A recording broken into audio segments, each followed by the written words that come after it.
अरे बेटा, कहानी में एक और जोरदार ट्विस्ट आया जब ओनरशिप और डिलीवरी के मजेदार राज खुले।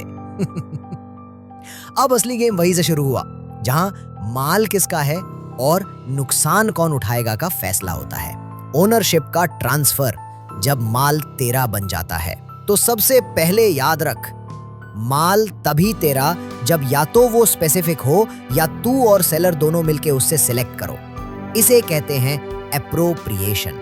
और अगर माल अभी बनाना बाकी है तो बेटा ओनरशिप नहीं मिलेगी। इंटेंशंस मैटर भाई, सेक्शन 19 कहता है। बायर और सेलर क्या सोच रहे थे वो इंपॉर्टेंट है। अगर तू लैपटॉप खरीद रहा है और सेलर बोलता है विंडोज इंस्टॉल करके दूंगा, तो ओनरशिप तब मिलेगी जब ओएस इंस्टॉल हो जाए और तुझे बताया जाए। सेल और रिटर्न का चक्रव्यूह। अरे एक बार एक लड़का हारमोनियम ले गया अप्रूवल पे, बोला पसंद आया तो लूंगा। एक हफ्ता बाद बोला हाँ भाई रख रहा हूं, बस ओनरशिप तुरंत उसके नाम। लेकिन अगर हारमोनियम को प्लेज कर दिया तो समझो उसने ट्रांजैक्शन अडॉप्ट कर लिया। रिस्क तो उसका जिसका माल है। सेक्शन 26 बोलता है रिस्क फॉलोज ओनरशिप, माल जिसका रिस्क उसका।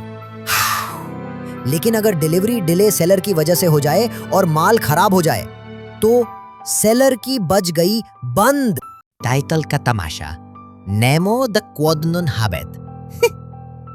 बेटा ये लैटिन का मतलब समझ, जिसके पास माल नहीं वो बेच नहीं सकता। लेकिन कहानी में एक्सेप्शन भी है।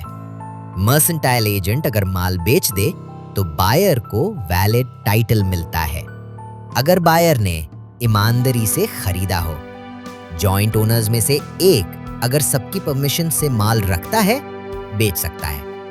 फ्रॉड या अनड्यू इन्फ्लुएंस से माल मिला हो पर बेच दिया गया हो पहले ही, तो बायर को फिर भी टाइटल मिल सकता है।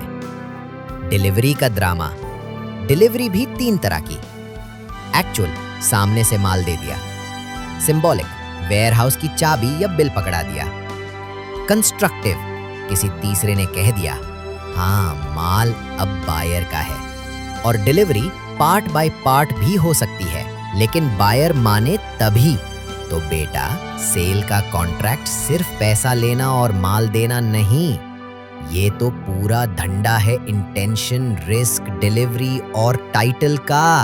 अगर समझ गया तो तू स्मार्ट सेलर या बायर बनेगा, वरना सिर्फ कहानी सुनता रह जाएगा।